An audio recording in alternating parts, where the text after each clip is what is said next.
That is unanimous, thank you. And then we have a couple items on the consent agenda. Can I get a motion for that?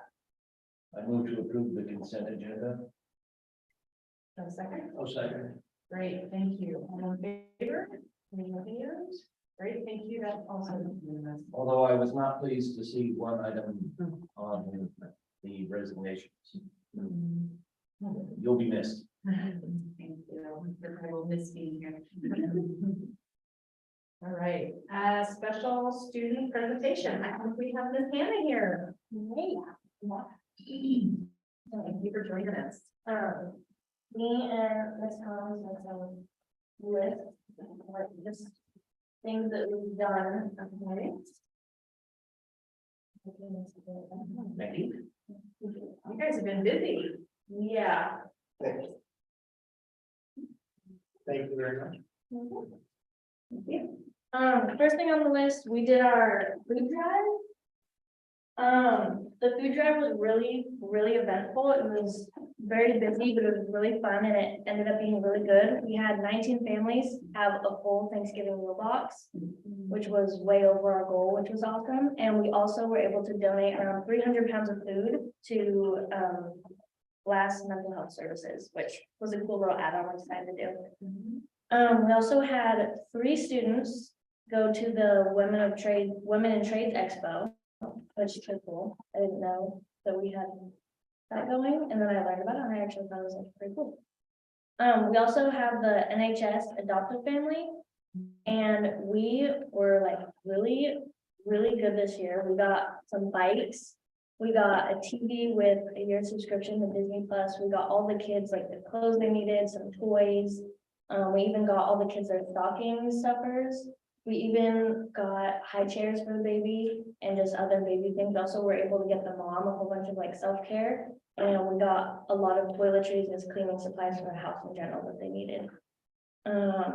We also have the German pen pals. We had 52 students participate in that, which I thought was pretty cool.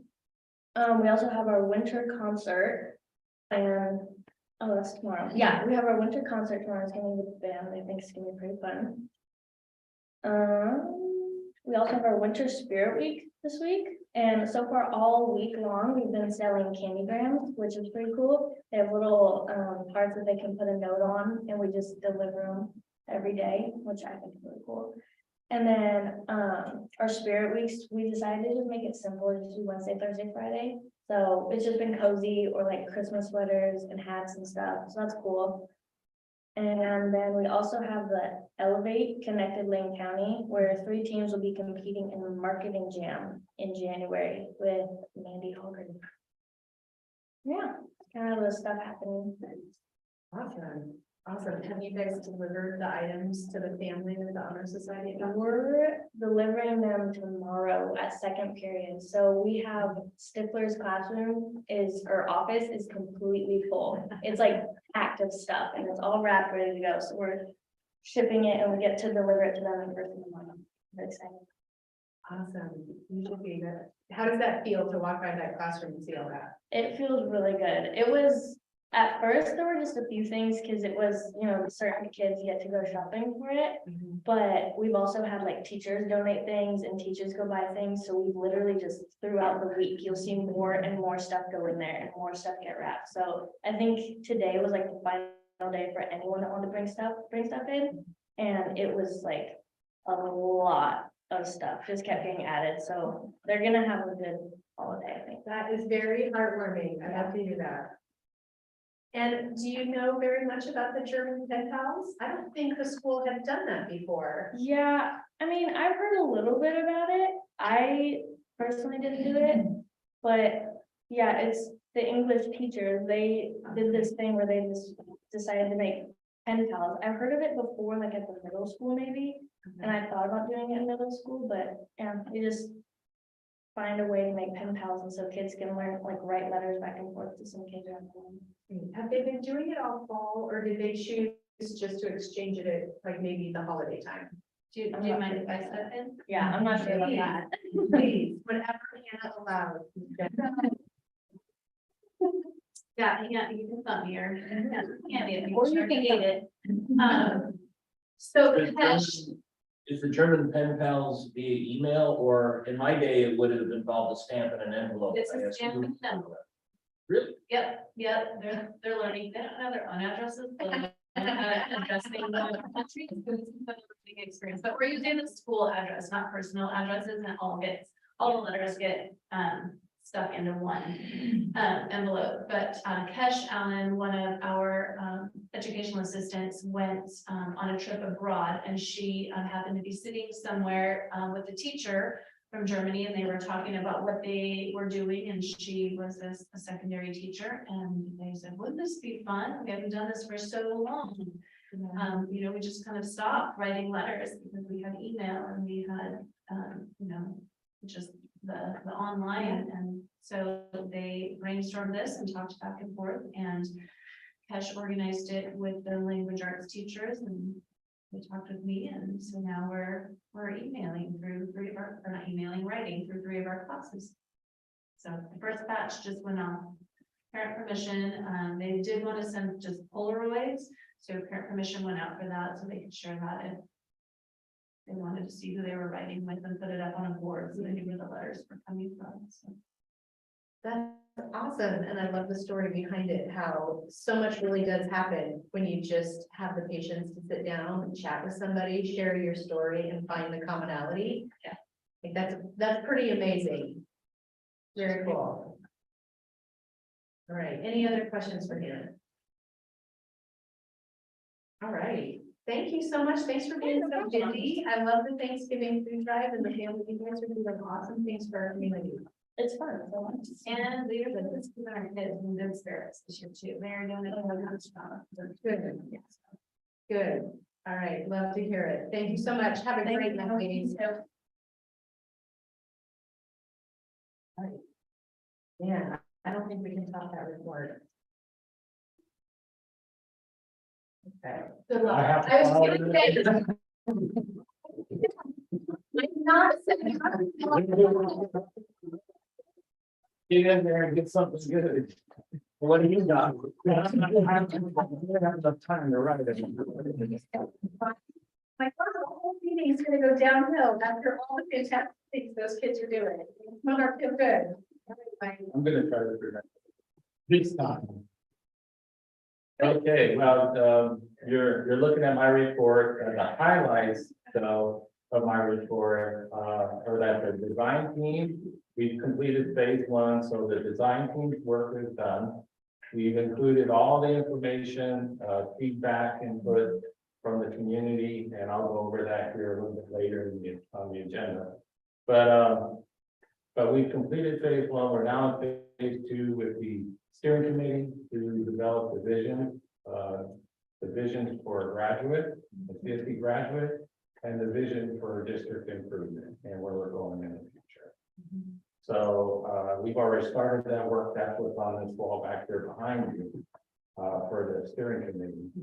And then we'll be launching into the with the A team, we'll be launching into the designs for the implementation plans to achieve the work that is presented to us. So from the needs assessment. I will point out that somebody's plan didn't go according to his specification, so it's crumpled up and somebody didn't handle it well. There was a little competition on my team on this thing. I was on his team, and I can tell you the backstory protocol. I missed the one fun meeting. And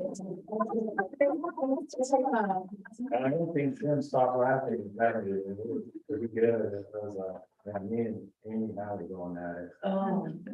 I stepped in for Jenny and Colin on that one, but that's usually those two that are going. Take on the old suit. It was on my team. We did pretty well. You're just gonna get crumpled up. Nope. Anyway, any questions on where we're at with that, with this big plan? And I said, I'll go into some details a little bit later and catch everyone up. But from what you see there, and then also any of the activities there. Several board members were working on some of these things. that I was involved in outside of the district.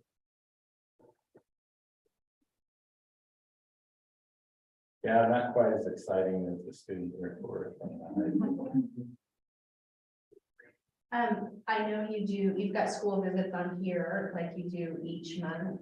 How are the school visits going for you? Are there any particular things that you look at each month?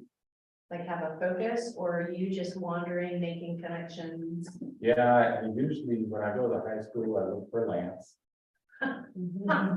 He's easy to find, and he'll find you. No, when I go to the high school, if I'm not visiting with Jim then, or folks there in the office. I think I went on a tour the last time I took someone on a tour of the high school. But I like to be there during the lunch hour. Okay. On duty supervising, inside the commons and out in the parking lot when kids are coming and going. That's kind of fun. A little dangerous.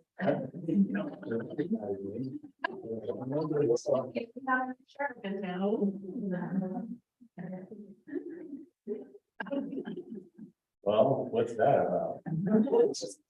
He said he's gonna be patrolling, so he's the part. New officer. Yeah. That's right. We have a new officer, sheriff. Okay, the deputy got it. Yeah, I met him last week and we talked about some plans about doing some educational programs within our schools and his involvement, but being a presence so that, you know, the kids feel safe, you know, there's an officer around and Yeah. parents feel safe. And, but yeah, this is something, I don't know, maybe the district has had this before me, but I haven't had it since I've arrived. And very personal, very likable guy. Yeah, very wonderful. Yeah. Okay. Yep, so yeah, that's been fun. Thanks for reminding me of that. And then at the middle school, I, you know, just dropping classes and usually just find out what the kids are up to, they'll tell them. Yeah. And they're at that point where they will. And then at the, here at Creswell, everywhere in there, and I'll do the designation for either the burritos or the pizza or whatever it is out there in the lunch in the hallway, or go to the classroom, hang out or whatever. Okay. Been a lot of fun. Awesome. I enjoy that. Good. Well, thank you for continuing to prioritize that, because I think that's important. Yeah, haven't been the last few weeks, haven't been as, I would say since the design team work. I haven't been there as often as I was previously, but I'll get back on the bike. Good, good. All right. Anything else you want to highlight for right now, Mike, or do you want to say any more details for later?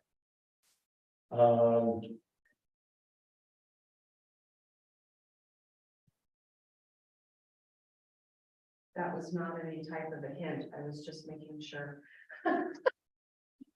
No, I think I'm good. I really enjoyed my time with the design team and the steering committee. The steering committee work has really getting in pretty deep out of there in the last meeting. We're really doing some good work. Okay, refresh my memory on timeline. Like just major milestones. Oh gosh, I have it on my board in there, but so we want to finish up the visioning in January. And then get to the continuous improvement plan development January to February. And March, April, we'll be able to present that plan to the board. And then submit the plan to ODE. April, May, I think it's due in May, due by May. But then we have the integrated application that's due in April, right? March, yeah. That's going to be the work that's yeah. Julie's been moving us along on a timeline to submit that integrated application. It's for all of our grants, and that has to be submitted to ODE so we can receive those funds. SIA funds included in that. So I think it's 2.5 million in grant money. That was submitted in application for March, but the final continuous improvement plan will have into ODE by the end of March. Okay. Aggressive time. We're used to it. That's You are. what they've done. Yes, you are.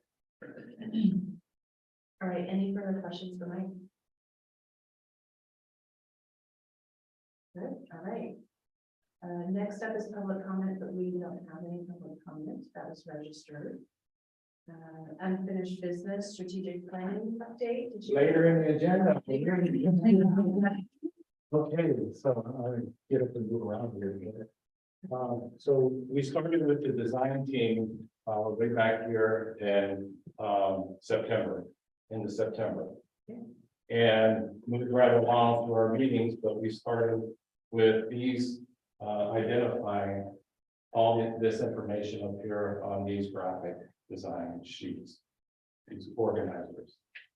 And then moved along till we got to this point. So in meeting 3, we developed our main themes, which would be the goals for improvement. So these main themes were developed, and out of those, there were 10 main themes that came out. Career pathways, fluent readers, meet student needs, life prepared, CSD, the place to be, health and nutrition, facilities, mental health, community partners, and transparent communication. Then as a team, the design team narrowed those down. We combined some that were similar. And we came up with the 5 themes out of all of this, but we will address all 10. And so we got to the 5 themes, which are these. So we narrowed it down to.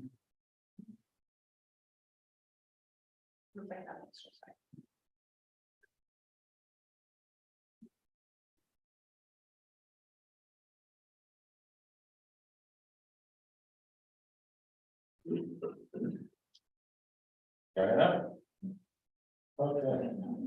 So we narrowed it down to those 5 themes, and then we asked the design team, each of the teams, each of the 4 teams, to give us bold steps to help us move along in achieving those 5 themes that you have there.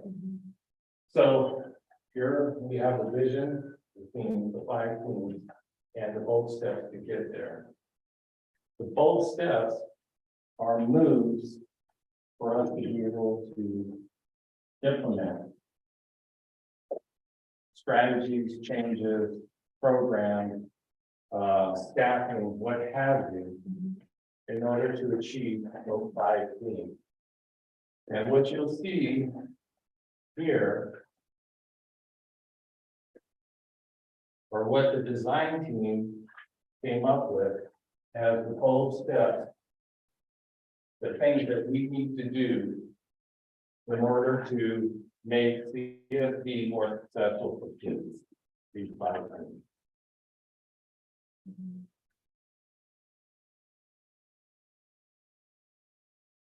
Now, mind you, this is over 50 people involved in the design team. Having 50 people narrow down 5 themes and strategies to achieve those themes or goals is pretty impressive, pretty amazing to make that happen. We're talking about students, law enforcement, teachers, classified staff, administrators, community members, business owners, CEOs, you name it. We're all on the design team. All of our stakeholder groups were represented that we could identify within the Creswell community. And that's what they came up with. So that's the design team work. Now, the design team took all the information from the thought exchange surveys, the needs assessment survey, the community forums, and the analysis of our student achievement data. So all of that went to the design team, and we said, okay, now give us what we need to do with all this information that you've received, all this input. What do we need to do to make Creswell School District the place to be? And that's what the design team came up with. But when we look a little deeper into the needs assessment and thought exchange and those other surveys, the other input, feedback from the community, from our student, staff, and parents, we start to say, okay, on all that information that we receive, that data from the parents, the students, and the staff, how does that align to these 5 themes? So we're trying to bring it all together so that we can focus to effectively implement the strategies that are going to achieve these improvements for the district.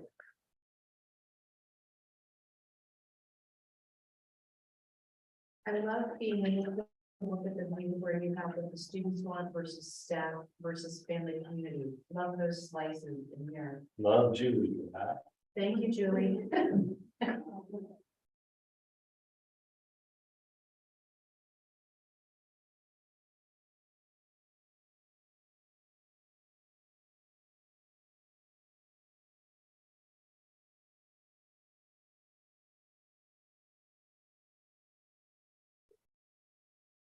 So where we're at, where are we now? So now we have the things that we need to incorporate in our district vision, and that's the steering committee with board members. We need to develop the vision of a CSB graduate, that's in the steering committee with board members. And then we need to design the plan to make these improvements in Creswell School District in the next 5 years. And the 18 will design the plan, the strategies, best practices, programs that we need to implement that are going to address these needs. And then we'll bring that back to you. Say, here's where we're going.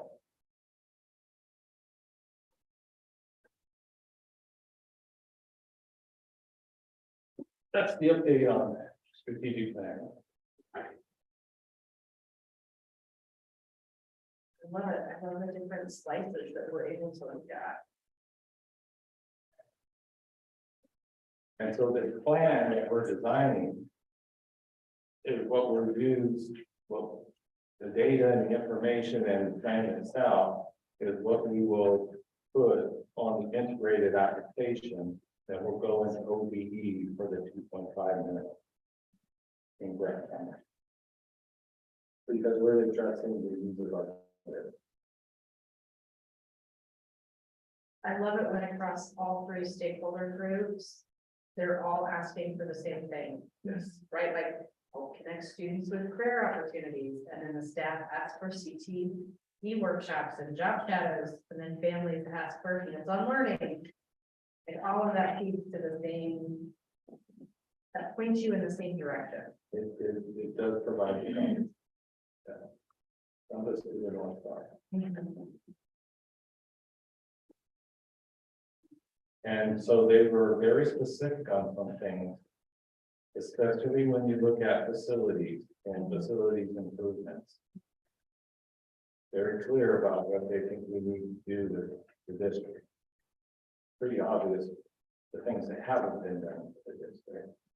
And, but clearly the community does see it as well, all 3 groups.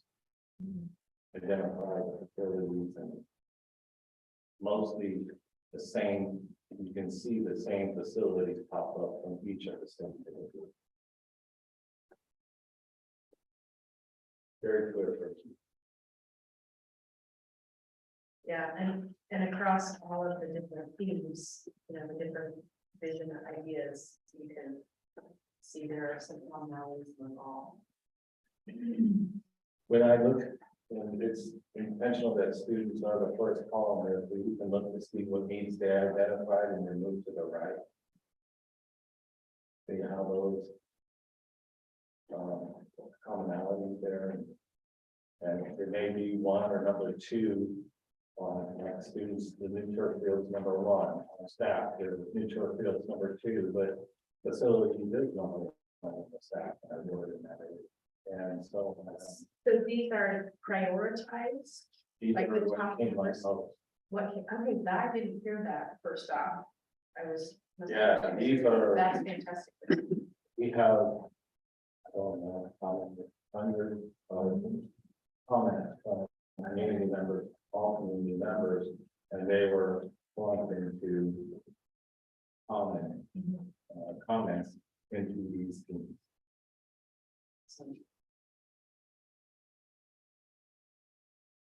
Probably this is even more thorough than the last one, we did it in 1920, and that was the most comprehensive that anyone has well, in the past and before that I know, in my view. And this one is above that.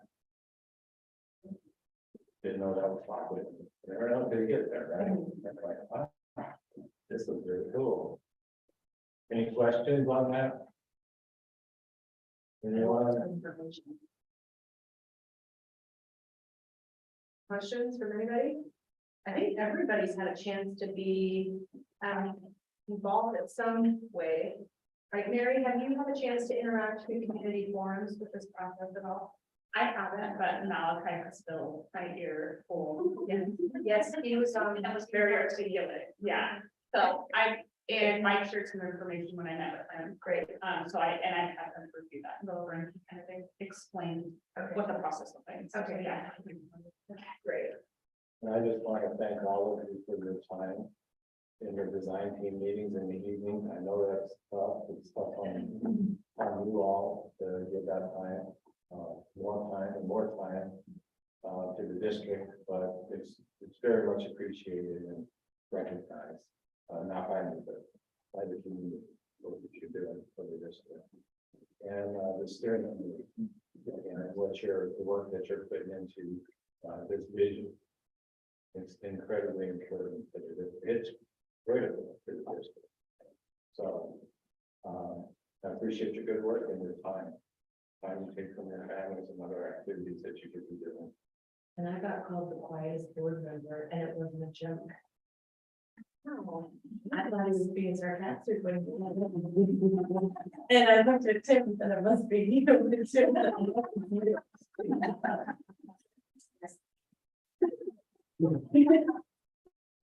We were doing a lot in it, it was pretty deep stuff. The last steering committee. Yeah, but well, we made a lot of progress in that. That was a good one. That one is both of them, they really moved them on quickly. Okay, all right, thank you for the update. That's fantastic. And I appreciate the handouts and the way all of that was organized. Julie, you did a fantastic job. Thank you. Okay, all right, new business, first item is action for us to approve the budget calendar. So I'm going to approve the budget calendar for 2022. Thank you. Any questions or discussion about the budget calendar? Okay, just note on your calendar for those of you that get filled up early, May 17 is the first committee or the first meeting, budget meeting, and then if we need it, 24th is the second. Do we foresee, can we have discussion? Absolutely, we are in discussion, absolutely. Do we foresee the need for working sessions this winter? I do, based upon this, if we want to entertain any kind of a bond on the ballot, we're gonna need to do some legwork. So January and the first part of February. I believe the deadline to have any kind of measure to the Lane County Elections Office for the May ballot is mid-February. So that would be January. January is the first part. Okay. So don't do anything on Wednesday nights, people. No Wednesdays in January. We'll kind of see. I think there's just a little bit more work, but we'll pause those Wednesdays for school board in case we need to have a discussion about that. Want to add anything to that, Mike? no, well, I'm meeting with the pollster and their committee on Friday. To get a timeline together on that on hold. And then with the bond manager on Monday to get everything in order by on a timeline for May. and then I'll bring that information back. Any information you want to share on grants that you're applying with that would potentially partner with that? Let's see, I don't want to get ahead of the schedule, but I know you're trying to activate tomorrow. every dollar we can get from the state. Yes, so we, all of the improvements that we made here in Creswell this year, for the majority of the 2.5 million, we received in the stipend grant, and with that, we were able to then invest some of the district funds to upgrade the facilities all the way to the end of the hallway to the new building, the new side. We also have the same $2.5 million grant that we've been approved for, seismic grant that we've been approved for the high school. So that work can start, that's $2.5 million. There's what's called an awesome grant, OSCIM, out there from ODE, and that's a matching dollar grant for capital improvements, and it's up to 4 million maximum matching. So if we were to pass a bond, but this is matching bond dollar. So if we were to pass a bond for 4 million or more, we get the matching $4 million from ODE from the state for our capital improvements. So we have 8 million if we get 4 million in bonds. So we'll total with the 4 million matching dollars and the 2.5 million seismic agreement, we have 6.5 million on the table after tomorrow. We've already sent the application in. We've got Tomorrow at 8 o'clock. 8:05. Yeah, 8:05. You're doing it, you have to do it at a certain time. Got it. So, and we're confident, we got some, a pre-assessment of our application, got thumbs up on it. So it will go in tomorrow, and we're looking for $4 million matching funds there. They will continue down the timeline in May and get what we need for the improvements that's been identified here, but also in our long range facility improvement plan. We have other needs that are not visible, but we'll bring those to the surface so that we see everything that we need to do within the district to provide good structure and teaching facilities for the next 20 years. That's the goal. And so in total, that bond can be anywhere from 10 to 15 million. And you add the 6 million to it, that gives us over 20. And that would take care of the needs for all 3 schools. Creswell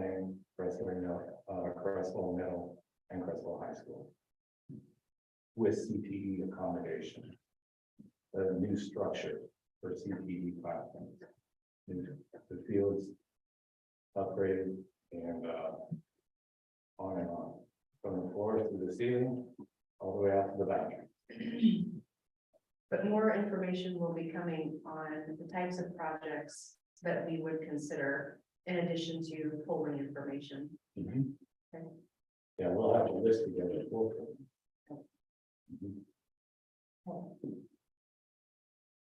Okay, any other questions about the budget calendar? Lacey, can I add something on the budget calendar? So, the actual budget committee meeting, last couple of years, we've had that via Zoom. We have a couple of vacancies, it's a larger group, twice the size of this. I didn't know, because we list locations, I put 4 rooms, because we go back to in person, but I don't know if you wanted to give any thought to having that via Zoom. Because it's a meeting of 16 people, will you have more likelihood of getting everyone there? If it's via Zoom versus in person? I don't know your thoughts, so I would throw it out there. We plan on putting the board vacancies, the budget committee vacancies on the January agenda so that we can take an action to get those posted. I just did not see the need to do it over the holidays. I don't think people are thinking about the school budget before Christmas. So we'll do that piece there. At that same time, why don't you guys just think about how we want to handle budget committee, and we can talk about the medium that we use, the location in January. Does that work? Okay, because I want to give that some thought too. Thank you, Chanel, for bringing that up. I think we still need to know. we do need to vote to approve it. Thank you for that. Okay, motion's on the table to approve the school calendar. I so appreciate that with all of the conversation. Hey, any other questions before we vote? Okay, all in favor? Raise your hand. Thank you. That's unanimous.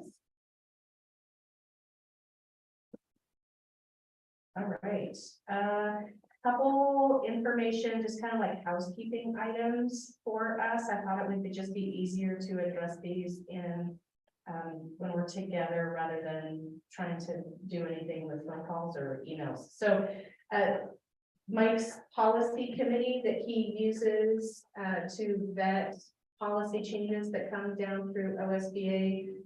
We have a vacancy on that. It was Ashley last time. Mary, would you be interested in sitting in on that committee and providing input on policy changes? It's what? It's riveting. It's not. I'll send you. I was on it one time, and it's a very good way to learn policy Yeah, and have a say on policy. and you get to know it. It is a good thing. All right. All right, thank you. It's not a lifetime commitment. It's just filling out the rest of the school. No, I'm only here telling you. Great. Policies to bring in. We work fast. and hard. Right, thank you. Mike will be in touch with policy committee members on meeting for that. And Mike has been our representative at Lane ESD meetings, but his work is pulling him away for the rest of the school year.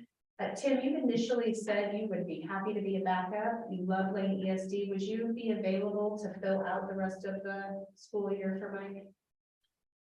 I think so. I have a question for Mike, though, is, what day of the week are the meetings and what time? Generally the first Tuesday of the month at about 5:30, something like that. A lot of times they'll provide dinner. But it's first Tuesday of the month and it's 5 o'clock, 5:30, somewhere in there. Okay. I work just down the road and I would be getting off about that time, so I'd be happy to. Okay, awesome, fantastic. We'll let Tony know that you'll fill it and we'll get you the information. Okay, thanks, Tim, for being a backup on that. We appreciate that. No problem. Okay, board member visits to schools. Attached is the procedure. Mike is just wanting to let you guys know, and in case you're curious or wanting to tour the schools, we'll set some visits up for January. The last time we did this, there was so much information because we got to sit down with the principals and got to see a lot of data, a lot of things that are happening, and then just different things about the facilities themselves. And so super helpful. If you're interested, Mike, do you just want us to email you between now and? So not just yet. I Okay, put a sample of what the schedule that we used last year.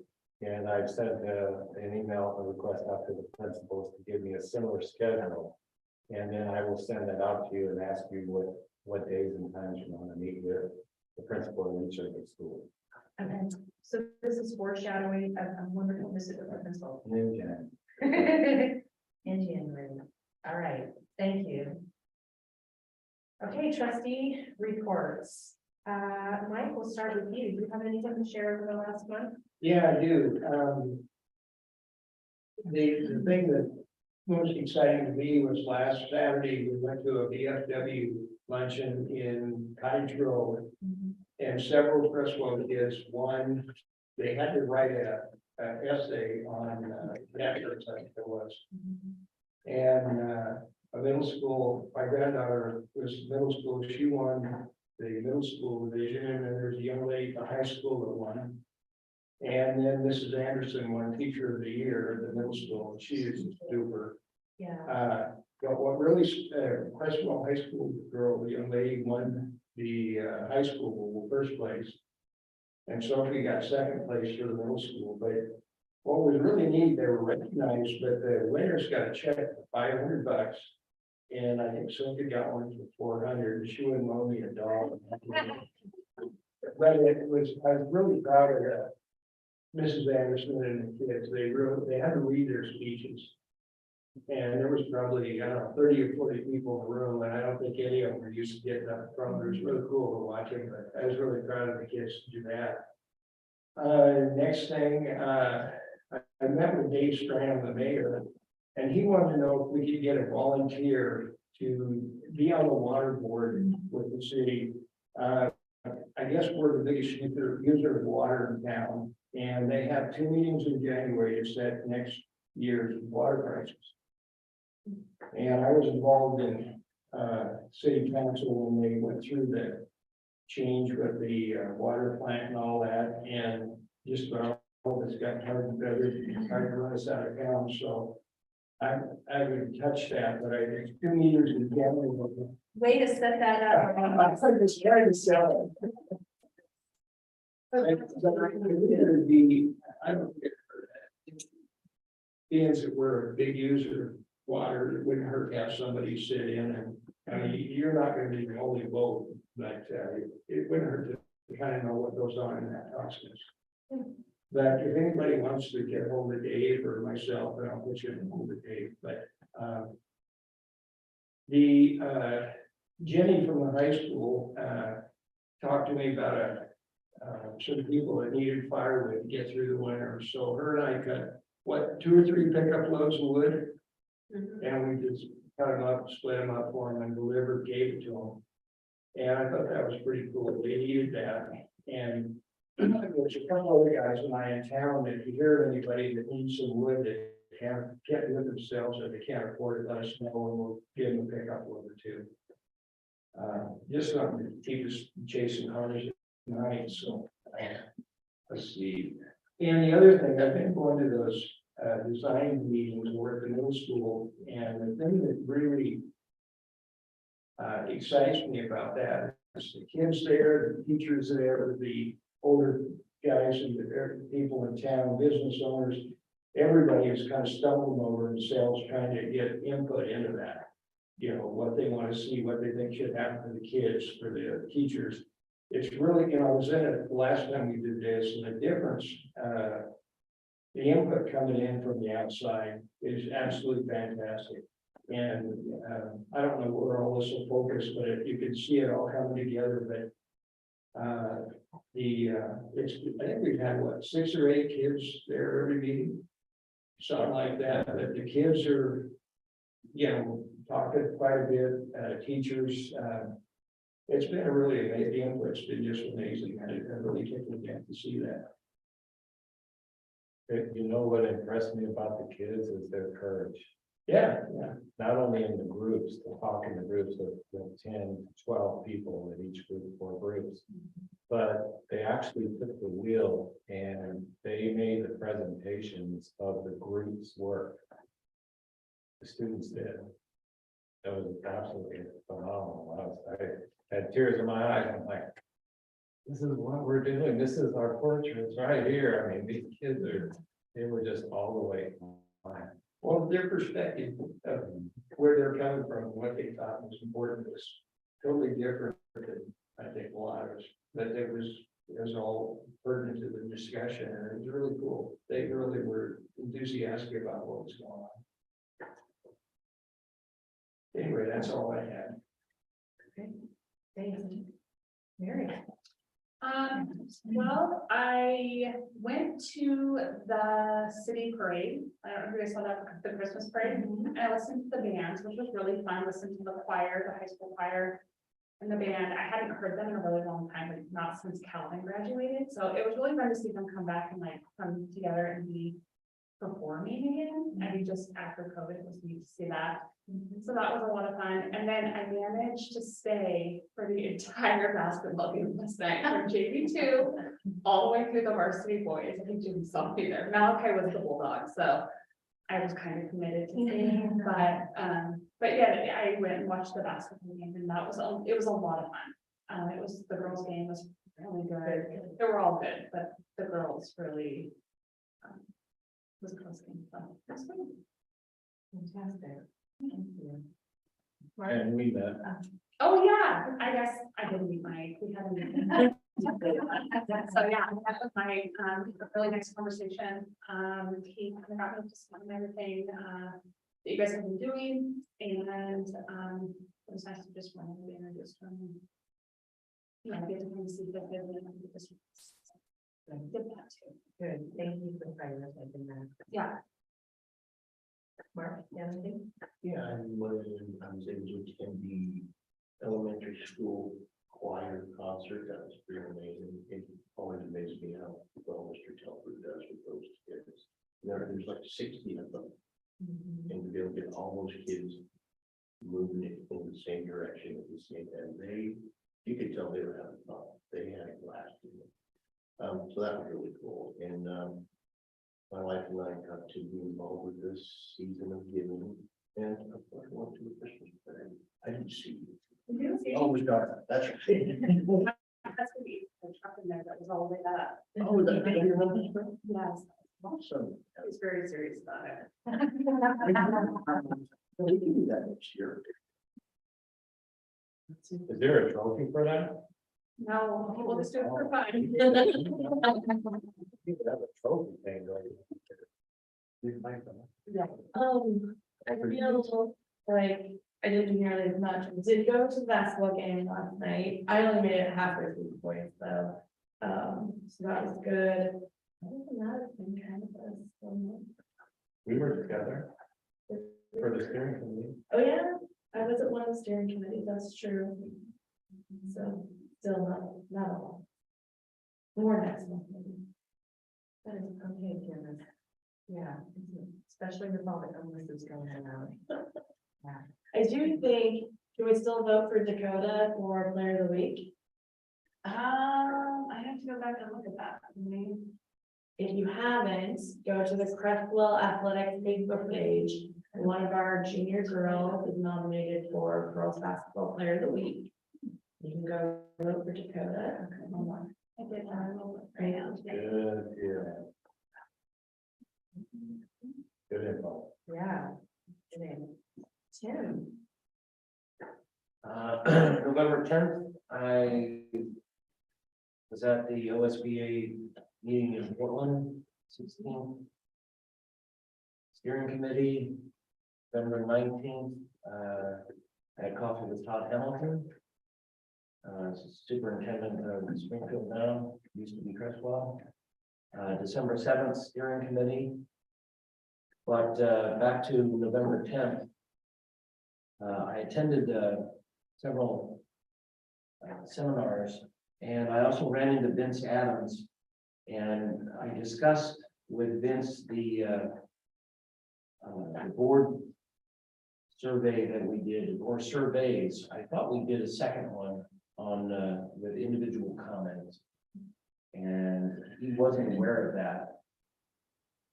And he doesn't have the data, but if we wish to explore that, our board chair would need to reach out to him and discuss that, and he is willing to pursue that with us free of charge, because he hasn't done it, and he would love to do that with the board.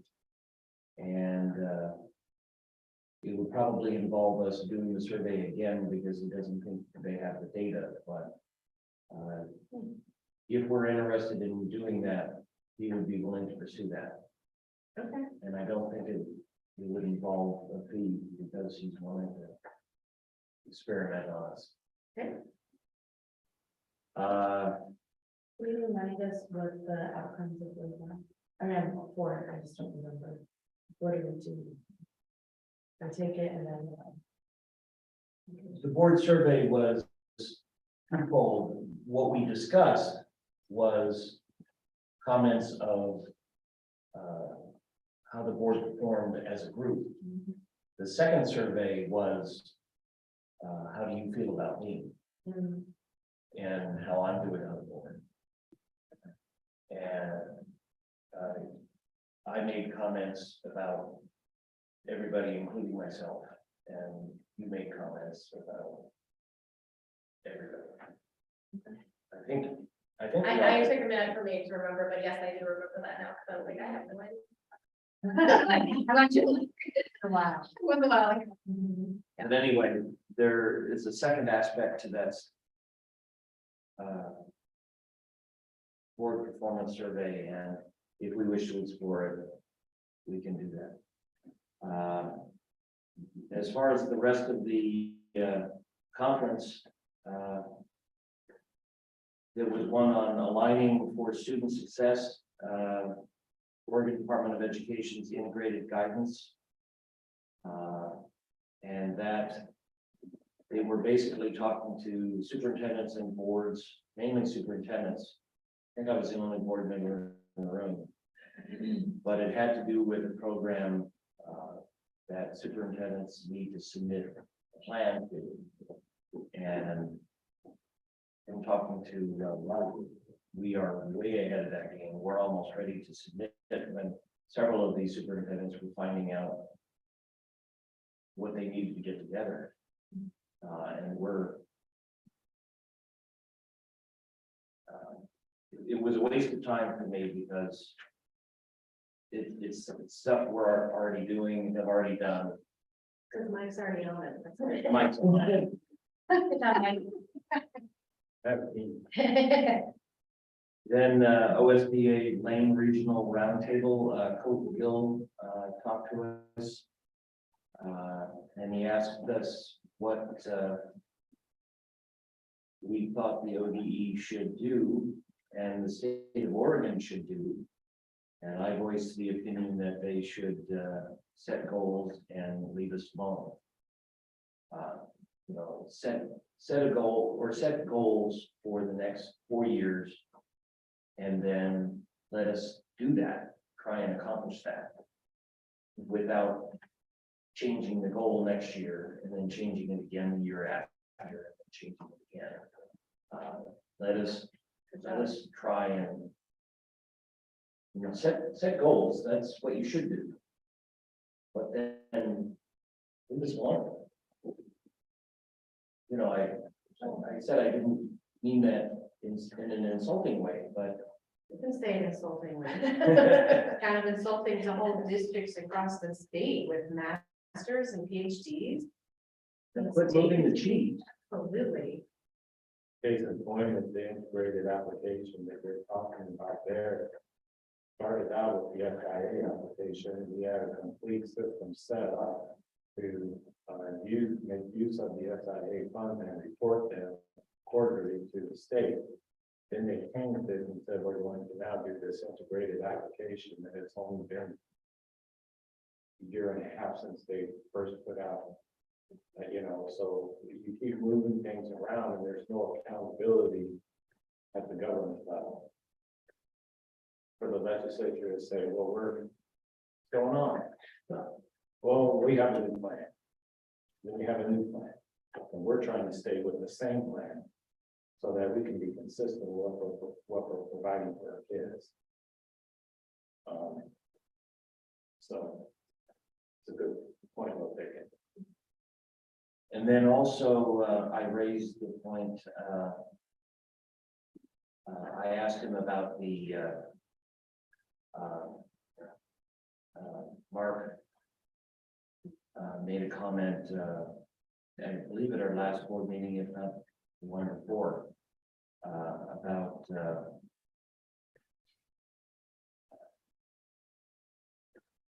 moving back requirements. And he said that the ODE was asked to write the memo on state education goals. And that was not necessarily his opinion. I still let him know that that wasn't my opinion either. And we left it there. The next one was strategies to engage local businesses with your bond project. And it was a district on the coast that built a new middle school. And they focused on how much money the bond project was, how much bond money was spent with local contractors, local businesses, like Creswell Hardware in our case. And that they kept track of that, and they that resonated with the community. And they were able to do well with their bond because of it. And it sold me on that concept in that, you know, we have state-of-the-art facilities and we're looking at going to bond in May. Something that would be very helpful to know is on the Press Lane upgrade, the high school gyms when they were built a few years ago, and the middle school itself. If we can get a grasp on how much money went locally, how much money went to Creswell Hardware, how much money went to the service station, how much money went to the motel, or motels at that time. You know, can we get a grasp on how much money went local? And if we do that and show that we did a good job then, when we go up to bond now, we can say, we did a good job then, we'll do a good job now. Or if we didn't do a good job then, we could say we're cognizant of that, and this is our plan to do better. But either way, we should know or have an idea of some kind. That data may not be too easy to get, but we should try. Can I jump on that with them? Sure. Tim and I attended that one together. And it was pretty fascinating on the report that they put out, that team put out on how they circulated the dollars in their local community and the growth of the dollar when you use your local contractor and all the money, that the dollar was worth 3 times as much when we were using local services. And so in looking at that, how we would approach that is, okay, what contractors do we have in our community in Creswell? Who all is in Creswell that licensed contractors and would be involved in a project here? So we're focused on remodeling or upgrading or putting facilities in our district. And then an approach to, rather than putting out an RFP for commercial contractors to bid on, looking at a way to facilitate bids coming in from local contractors to be able to compete. These bigger commercial contractors, they can compete up to $30 million, $40 million. But we have a local contractor that caps out at 1 million on their license. Okay, how do we get those $1 million contractors of those caps that cap at $1 million? How can we get them involved if we break down the project into maybe 3 or 4 different specific or 4 different projects rather than one large one? If the one large one is 5 million on the cap and get these bigger companies that can handle the 5 million, we're not allowing equity for our local contractors that only go up to $1 million. So how can we provide equity for them to be involved and engaged and get that money circulated locally? So that will be a strategy that we apply. So Joel is putting together a list for me of all local contractors. And we'll send out an email to them that says, hey, you know, there's something on the horizon possibly. And just wanted to give you a heads up. We'd like you to take a look at this when time rolls around and see how we can engage you in the process and give you equal opportunity to participate and bid.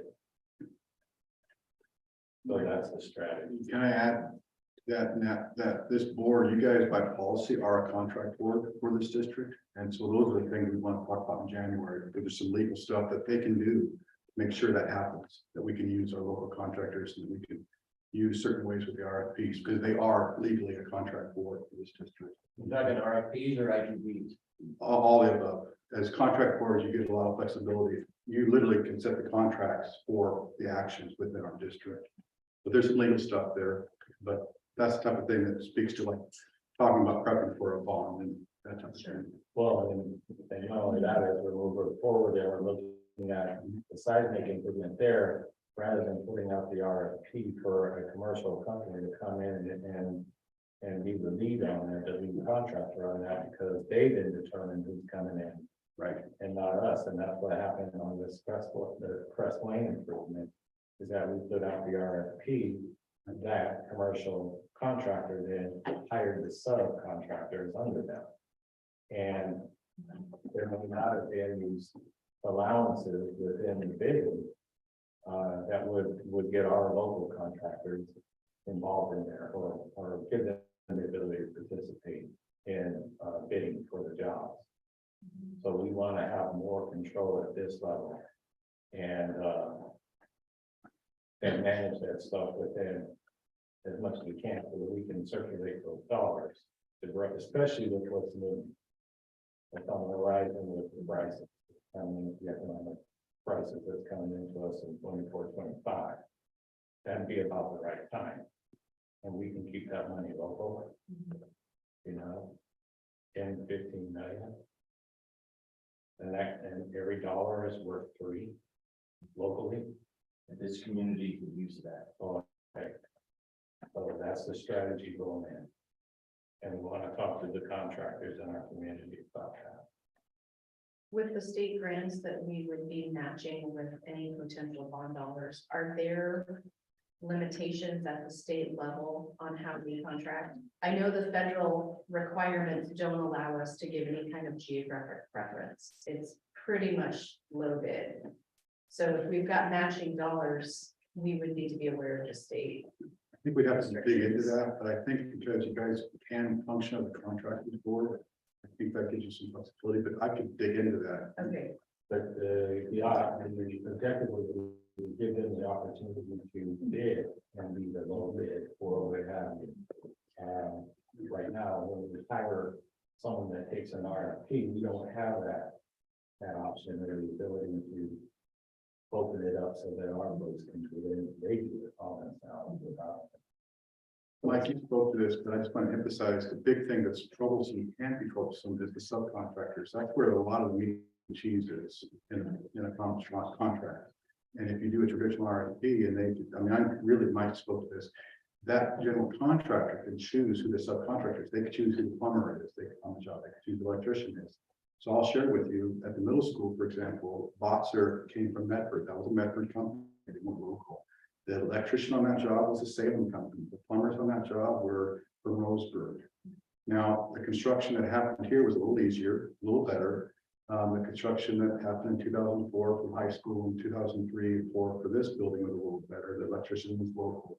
But that's where the meat and potatoes is, and you spoke to that, is how to control the subcontractors and making sure we can get our local guys and folks part of that process. In the bidding process. Yes, absolutely.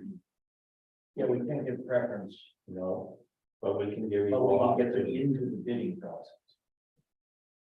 Equal opportunity. That's the deal. I've got one more item and then I'll be done. We're done.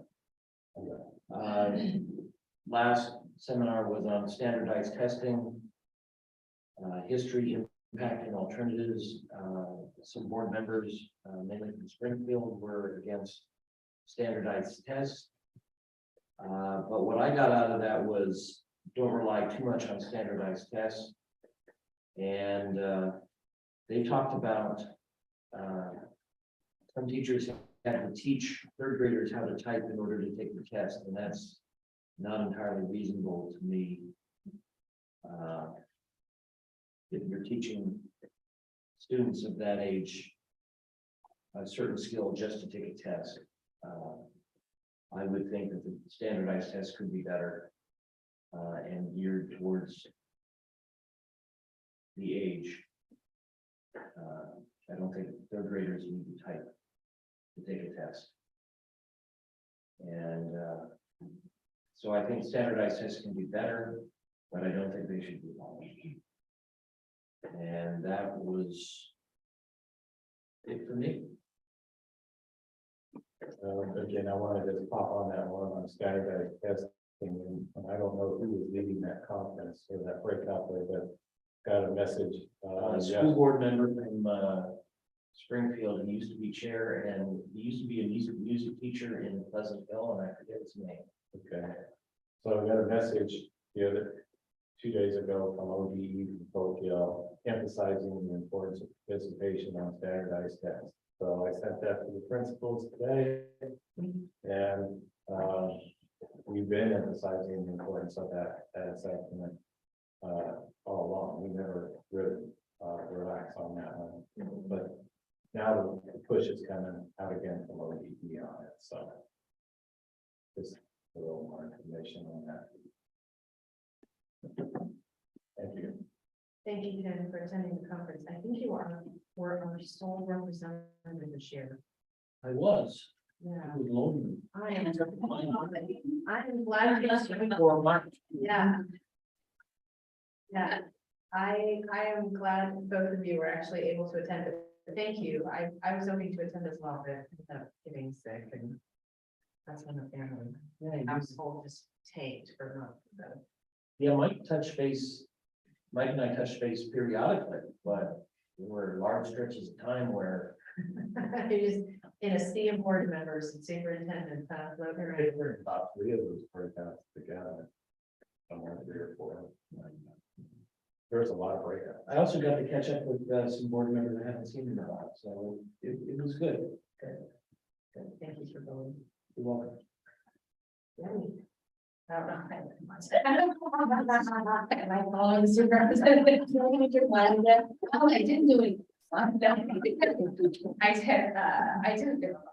I felt like I did a lot, but I did a lot of shopping for concessions because we're back up and running for basketball.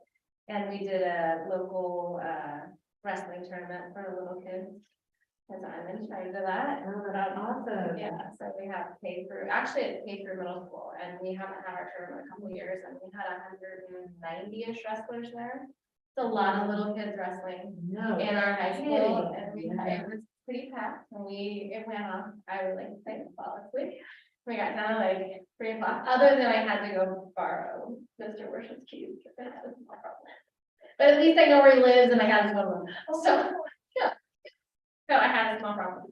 I rectified the problem for the high school, and I'll talk to Brandon about that, but it was good, and so that's all I've really done. Thank you for being resourceful. Yeah, yeah. Gotta have those phone numbers in your phone, I have a key.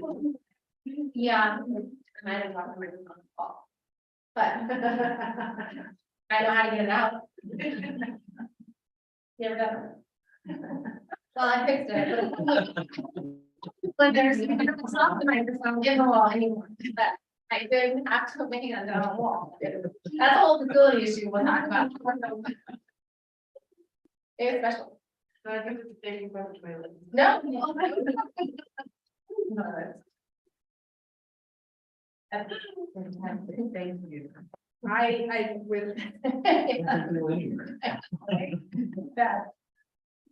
fantastic. I did hardly anything because my family was just down and out with every single one of us each go around. So we are back feeling better. And I think we're all sleeping through the night without waking up coughing and, gagging ourselves from coughing so much.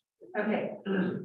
All right. I think that will take us to our professional development that we're working on with the book. I think we were in chapter 2. So what thoughts do people have? I'm finding this super fascinating and so reassuring because I think back to what my school day was like. It was textbook after textbook and writing papers and tons of reading that I don't necessarily see my kids heavy in. But I mean, the chapter is indicating textbooks. Read everything. Love that. What stood out to folks?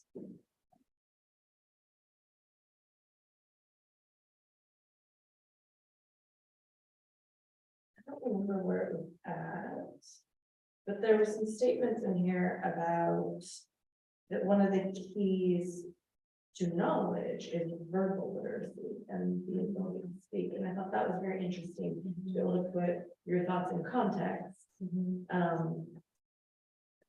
Was very true from a business. I think about it from a business perspective and the people I want to interact with, or I choose to spend my money with generally are people that have verbal literacy that makes sense in the context of the choice. Mhm.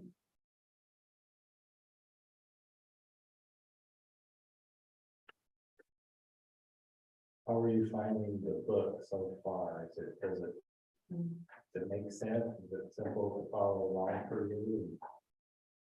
I think it takes a practical approach. I mean, it's like, obviously, I kind of have to play a little bit of catch up. So I was a little bit behind when I got it, but, so last minute, I don't have anything to say about it, but I think I like that it is taking kind of the fluff away from the idea of education and getting back to the root of what the core of success means. And there were a lot of pieces in here that I thought were interesting on page 24.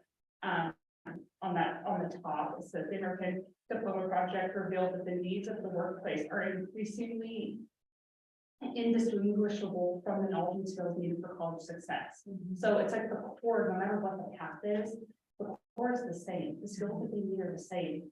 And if you're not approaching a goal to meet that core for your students, K through 12, we're not really adequately doing your job. And so I think, like, to me, that is like the whole kind of idea behind basic education, like just taking away all of the check boxes and getting to the root of it. And so that to me was, I mean, there were a bunch of them, like I was highlighting obviously a lot, but I think that I did question, like, how do you implement that though? How do you do that when you have and you have all of these rules and regulations that are over you? So I did have questions around that, like, how can we do this? So, Have the same questions. Because the to-do in the back of the chapter, right, is you kind of walk through these steps, you prioritize your highest standards that we teach.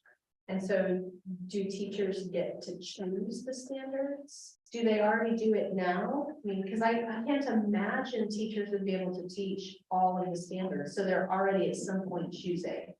Right, so the point would be to get them choosing the right ones, the biggest ones, the most important, significant ones, and everyone doing the same one. Yeah, so curriculum prioritization, comes into play where they prioritize the power standards. And those power standards then are the ones that they absolutely have to master, to be successful. And then there are the complementary standards. The ones that complement those, and then there are the ones that, well, those are good standards to teach, but they're not the reinforcing standard and they're not the power standard. And so, teachers can't teach them all. There's just too many standards there. When we look across the continuum, though, if we're looking at K-12, how can we work those how can we manage our curriculum to address those standards throughout the experience while we maintain a focus on the power standards all the way through.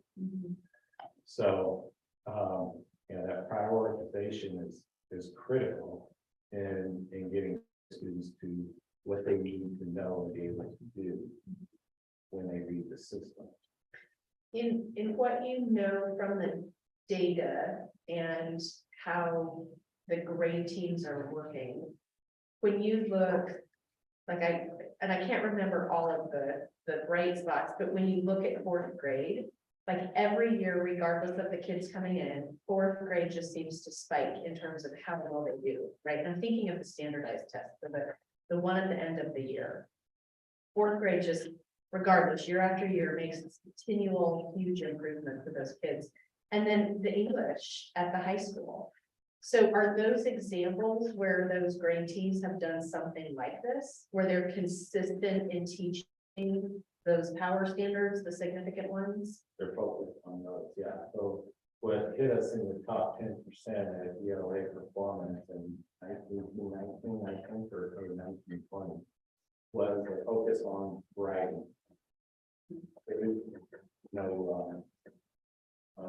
Jenny Krasinski was here at the time, and she had been here for 3 years, and her focus on writing and how much the kids wrote, and I heard from the kids time and time, again, the Miss C, you know, and the writing that she was, really.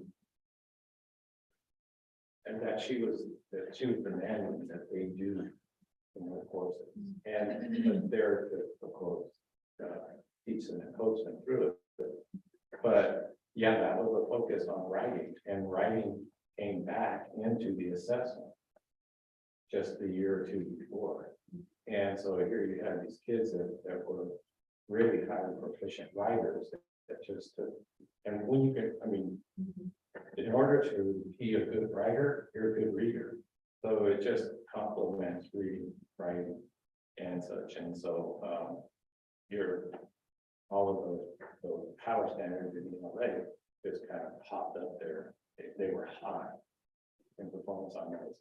In math, if you're looking at the blueprints in math, and you see where the power standards are, the power standards out is in algebraic relationships. That's 50% of the assessment. 50% of the questions on the assessment is algebraic relationships. That's informing us of what kids need to know and be able to do when they leave the system, because those are college readiness skills, right? That they're asking us to provide for them, and they're assessing us to see if that's what they're getting. And you know, with an assessment like the standardized state assessment, if a student gets 50% of the questions right in mathematics, then they're proficient, they meet the standard. 50% of the questions. So if you're thinking, okay, what do they need to know and how are they going to perform this?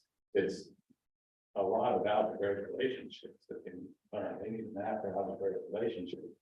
Geometry is 25% of it. Probability and statistics or data analysis is the other 25%. And so you got to pick that up. The thing is the way we're currently set up, they test in the 11th grade and they get geometry in the 11th grade. So you have to give them some geometry up front, maybe in the 10th grade a little bit, but definitely in the 11th grade before the assessment comes. That's prioritizing that in there. They also have maybe taken algebra for 2 or 3 years. So, I mean, really. Yeah. Only Exactly. them, depending on what math classes they take. So, yeah, there's a little bit of science to it, for sure. But yeah, it's to expect a teacher to teach 100% of the standards that are, that's something, that's not reasonable. But the power standard.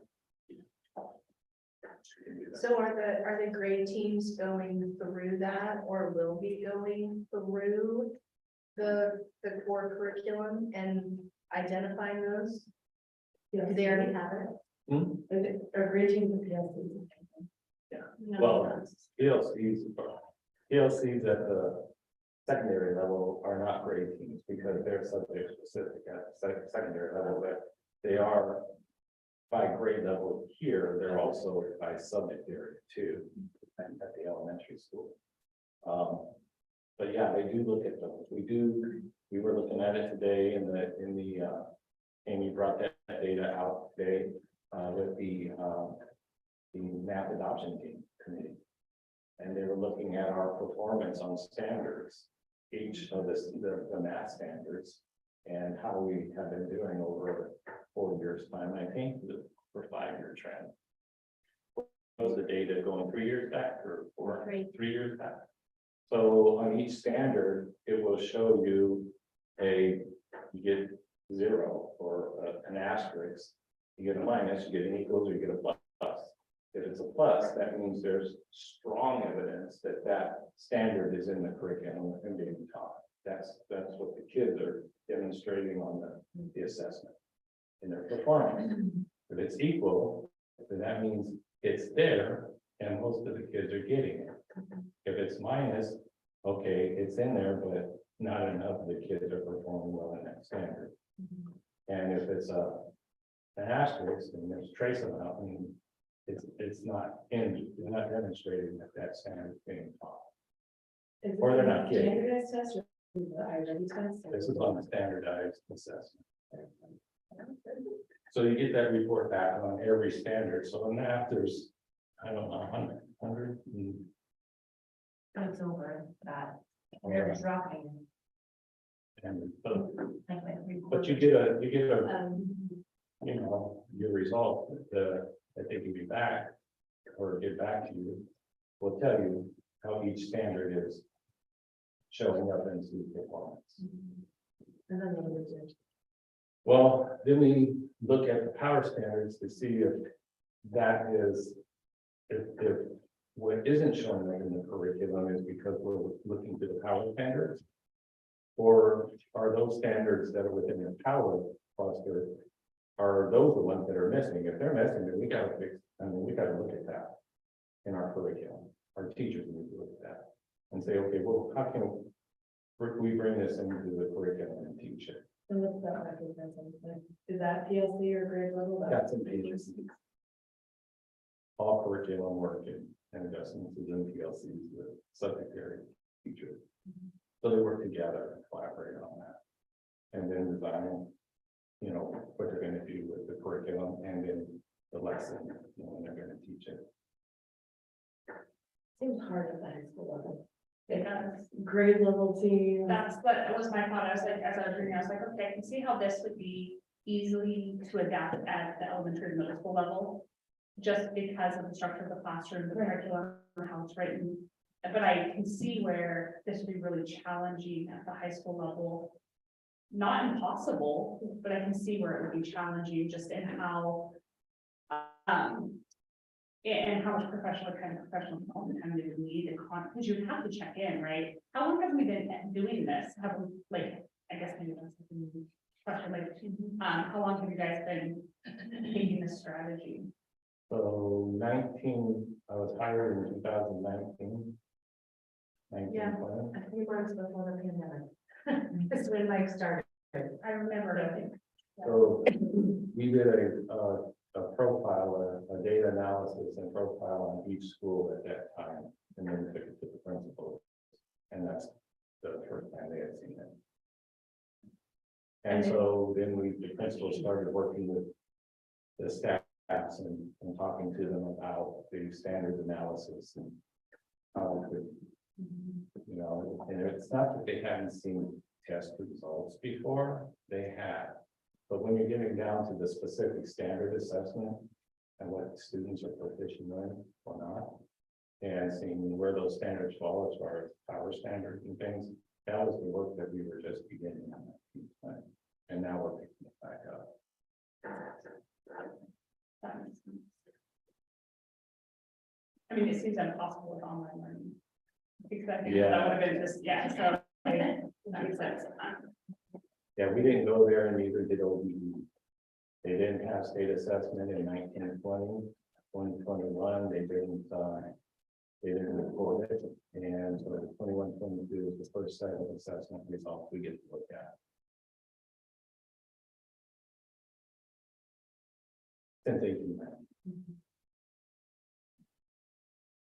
Well, I think the concept's great, and I think that if it could be applied, you know, at the high school level where students felt the impact, I mean, they like to see the scores, they like to know they're passing, they like to know that they're getting what they need. It's, I mean, that engagement is, I mean, critical in my opinion. So I'm excited to see what happens in the future as we have a little bit more time to implement this.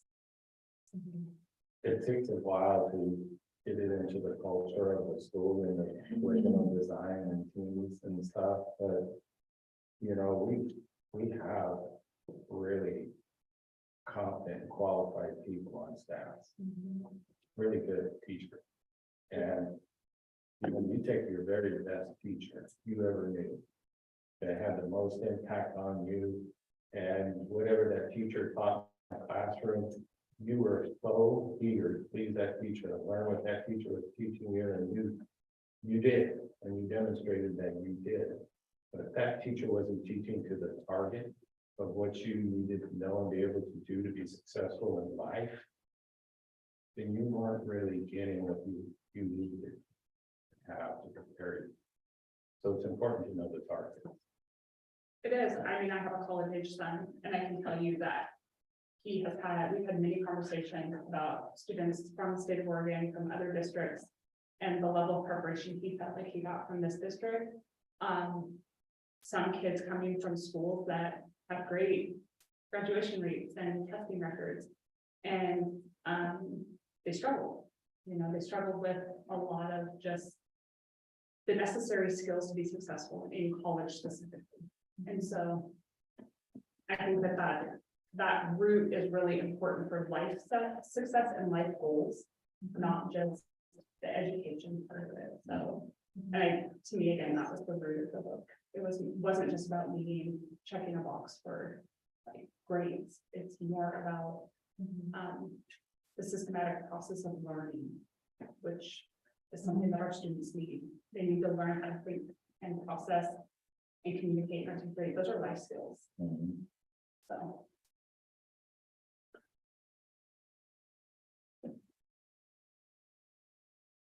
Those would be targets just as much as the academic achievement. That's the portion of a graduate, the attributes. Exactly what we're getting to.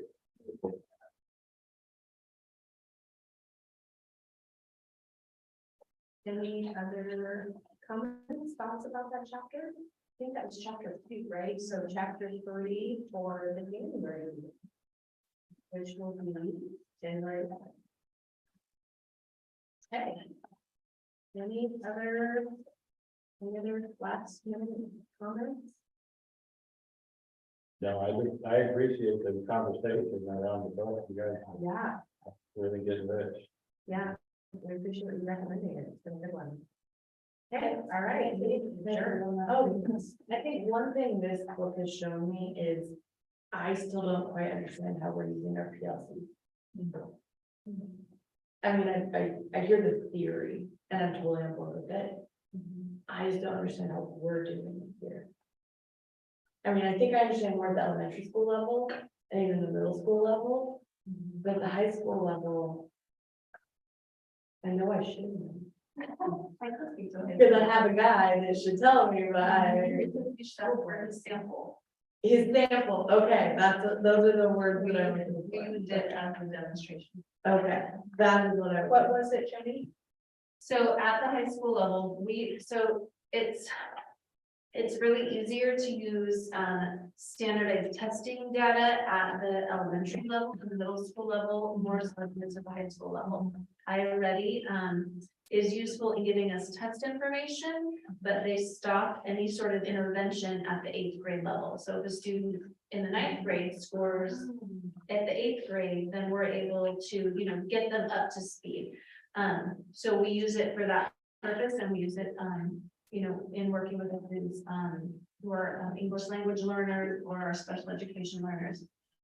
The state test is only offered in the 11th grade, so we don't have data for 9th grade, 10th grade. We don't have it until their 11th grade, and then we lose them the next year. So that's super helpful. So we every year Oregon used to pay for students to take the PSAT. PSAT is not necessarily aligned to the standards, but it still gives us good information, maybe about where students are. They stopped paying for that. However, I continue to pay for our students to take that, one, because I think it's good practice, two, because it's how they get the National Merit Scholarship. And it gives us information. So that data actually just came out and some of it was shared with you. So for PLCs, because we don't have that sort of standardized data, we are working in our content team. So the math department, the language arts department, the social studies, science, to look at standards by class, algebra, geometry, to algebra 2, pre-calculus, calculus. How does it flow? What are the power standards in algebra that students need to absolutely have down in order to move to geometry? And geometry to algebra 2 is not so much of a connection, but what are they retaining from algebra that they need to then take into algebra 2? All that being said, the high school math standards are significantly changing. If you look on ODE, we do algebra, and then we'll start doing half a year of geometry and half a year of data science. And then they'll branch in either more of an applied direction or continue with advanced math courses. So each grade level looks at the standards that have historically been the power standards, that we see on the test that might kind of describe. And they are breaking down sort of by the term. I hit this standard here, and this is the assessment I have developed in-house to determine what that learning looks like. And so they do the lesson to a standard, and then maybe 4 lessons down, picking this up, there's the assessment that assesses that learning. Additionally, we last year have started practicing and using the interim assessment, which can be used at all grade levels, and interim assessments don't stick with a grade level. So for example, if we really wanted to see where students were coming out of the 8th grade, we could offer them an 8th grade interim assessment to see where they landed versus the 9th grade interim assessment and what we haven't taught them yet.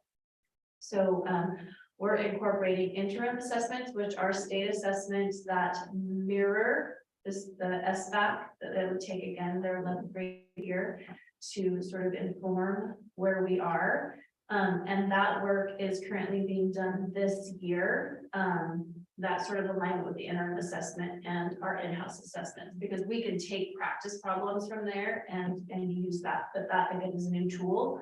So we're trying to find where that weighs. And I think that our teams have done some really good work, not only to align within the class they're teaching, but to align across the classes and all subject areas. The one that's hard to do that in more is social studies, because they don't really grow. There's sort of little pockets, but we don't test on that anyway. But they're still creating, the state doesn't test on that. We test on it. Let me rephrase that. Science is really lined out with the next generation science standards between biology, chemistry, and physics, excuse me. So that is what we're doing in our PLC work. They've done the alignment and that had been started, but what we didn't get to was the data.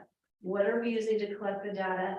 How do we bring that to our PLC meetings and talk about where our kids are and what our instruction is doing for their learning? And so that's really our next step, and where I hope to be bringing more of that data into PLCs in the second semester, because really that's kind of a whole nother year. Yeah, so that's kind of the layout for the PLCs.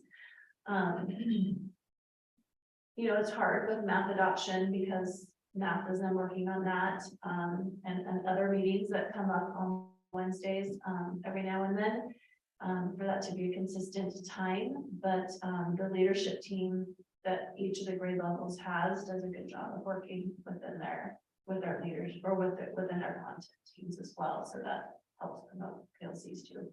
I think it's good for us to know that iReady doesn't really support past the 9th grade. Not for intervention. Yeah, because I didn't, I don't think I ever did that. There's not a state that there's not an intervention like that does. It's really meant to get students prepared and be ready, so that intervention is not necessary at the high school level. Because they really need to be learning at that point versus learning your. Thank you. That's very helpful. Very helpful. All right. Any other lingering thoughts? Okay, if not, we are adjourned. I hope everybody has a very nice.